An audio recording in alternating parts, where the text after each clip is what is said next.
আমরা যারা নিবন্ধিত 18 লক্ষ থেকে 60,000 উত্তীর্ণ হয়েছি, 60,000-এর প্রত্যেকেই যাতে চাকরির আওতায় নিয়ে আসা হয় এজন্য জোর দাবি জানাচ্ছি। আপনাদের প্রতি আমরা গভীরভাবে কৃতজ্ঞ।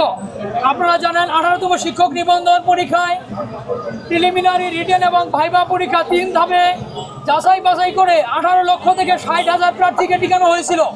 এই 60,000-এর মধ্যে 16,000 প্রার্থী এখনও নিয়োগের বাহিরে রয়েছে। এই বিশাল একটি সংখ্যাকে বাদ দিয়ে 19তম শিক্ষক নিবন্ধন পরীক্ষা, নীতিমালা পরিবর্তন এবং বিভিন্ন কিছু পরিবর্তনের কথা তারা চিন্তা ভাবনা করতেছে। আমরা আপনাদের মাধ্যমে কর্তৃপক্ষকে যথাযথভাবে অবহিত করতে চাই যাতে নীতিমালা পরিবর্তন করার পূর্বে 18তম শিক্ষক নিবন্ধনে যারা সনদপ্রাপ্ত সুপারিশ বঞ্চিত রয়েছেন 16,000, তাদেরকে যাতে দ্রুত সময়ের মধ্যে একটি বিশেষ গণবিজ্ঞপ্তির মাধ্যমে তাদেরকে সকলকে শিক্ষকতার মতো মহান পেশায় আসার সুযোগ করে দেওয়া হয়। আপনারা অবগত আছেন 2022 সালে একটি বিশেষ গণবিজ্ঞপ্তি হয়েছিল। তাদের নীতিমালায় এটি রয়েছে যে বিশেষ গণবিজ্ঞপ্তি দেওয়া যায়। দেশের চলমান শিক্ষক সংকট দূরীকরণে কর্তৃপক্ষের সদয় দৃষ্টি আকর্ষণ করছি। কর্তৃপক্ষ চাইলেই এটা পারে একটি বিশেষ গণবিজ্ঞপ্তির মাধ্যমে সমাধান করতে। আমরা বিভিন্ন জায়গায় স্মারকলিপি দিয়েছি। আমরা স্মারকলিপি দিয়েছিলাম মাননীয় প্রধান উপদেষ্টা বরাবর, মাননীয় শিক্ষা উপদেষ্টা বরাবর, মাউসির মহাপরিচালক স্যার বরাবর, শিক্ষা সচিব স্যার বরাবর এবং যুগ্ম সচিব জনাব হেলালুজ্জামান স্যার বরাবর। আমরা তাদের নিকট মৌখিকভাবে আশ্বস্ত হয়েছি, কিন্তু আমরা সুনির্দিষ্ট কোনো পরিকল্পনা বা সুনির্দিষ্ট কোনো কথা আমরা দেখতে পাইনি যে আমাদের এতদিনের মধ্যে বিশেষ কোনো বিজ্ঞপ্তি দেওয়া হবে।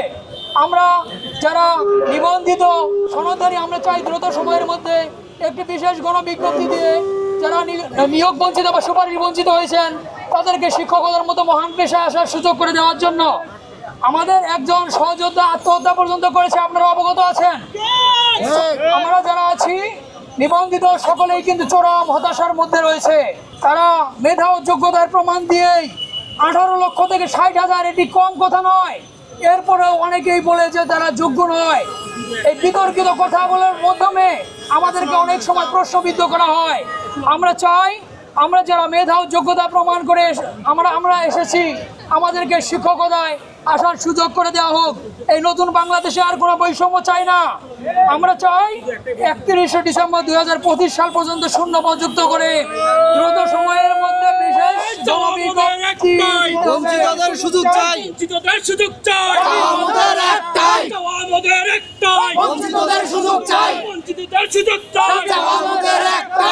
আমাদেরকে একটি বিশেষ গণবিজ্ঞপ্তির মাধ্যমে 2025 সালের লক্ষাধিক শূন্যপদ যেহেতু রয়েছে, এই 2025 সালের শূন্যপদ যুক্ত করে আমাদেরকে বিশেষ গণবিজ্ঞপ্তির মাধ্যমে আমাদেরকে শিক্ষকতা পেশায় আসার সুযোগ করে দিতে হবে।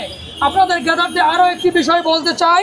ষষ্ঠ গণবিজ্ঞপ্তি দেওয়ার আগে তারা 3 বছরের শূন্যপদের চাহিদা নিয়েই তারা এই গণবিজ্ঞপ্তি প্রকাশ করে, যেহেতু 3 বছরের শূন্যপদ তাদের নিকট সংগ্রহ করা রয়েছে, তারা চাইলেই এই যারা যোগ্য মেধাবী রয়েছে, যারা তরুণ, তারা শিক্ষকতায় আসতে চায়, তাদেরকে তারা সুযোগ করে দিতে পারে। আমাদের 2টি দাবি রয়েছে। এই দাবি দুটি আপনাদের সামনে আমি এখন উপস্থাপন করব। আমাদের প্রথম দাবি হচ্ছে 18তম নিয়োগ বঞ্চিত সকল প্রার্থীদের দ্রুত সময়ের মধ্যে একটি বিশেষ গণবিজ্ঞপ্তির মাধ্যমে নিয়োগের আওতায় নিয়ে আসতে হবে। আমাদের দ্বিতীয় দাবি, নীতিমালা পরিবর্তন করার আগে চূড়ান্ত উত্তীর্ণ নিয়োগ বঞ্চিত প্রার্থীদের মাধ্যমে বিষয়ভিত্তিক তথ্য উপাত্ত বিশ্লেষণ করে শূন্যপদে নিয়োগ দিতে হবে। আপনারা অবগত আছেন, বিশেষ করে কলেজ পর্যায়ে প্রভাষক পদে অর্ধেকেরও বেশি প্রার্থী সুপারিশ বঞ্চিত হয়েছেন। এবং স্কুল পর্যায়ে 2 উল্লেখযোগ্য সংখ্যক প্রার্থী সুপারিশ বঞ্চিত হয়েছেন। এর একটি কারণ 2025 সালের শূন্যপদ যুক্ত না করা। গণবিজ্ঞপ্তি অক্টোবর 2024 পর্যন্ত শূন্যপদ যুক্ত করা হয়েছিল। আমরা কর্তৃপক্ষের সদয় দৃষ্টি আকর্ষণ করছি যাতে 2025 সালের 31 ডিসেম্বর পর্যন্ত শূন্যপদ যুক্ত করে একটি দ্রুত সময়ের মধ্যে একটি বিশেষ গণবিজ্ঞপ্তি দিয়ে দেশের চলমান শিক্ষক সংকট দূরীকরণে তারা গুরুত্বপূর্ণ ভূমিকা রাখেন। এবং আমরা যারা নিবন্ধিত 18 লক্ষ থেকে 60,000 উত্তীর্ণ হয়েছি, 60,000-এর প্রত্যেকেই যাতে চাকরির আওতায় নিয়ে আসা হয় এজন্য জোর দাবি জানাচ্ছি এবং কর্তৃপক্ষের সদয় দৃষ্টি আকর্ষণ করছি।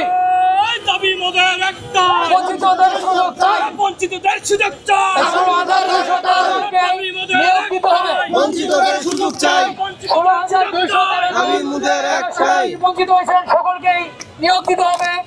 তারা চাইলেই তাদের সদিচ্ছার অভাব বলা যায়।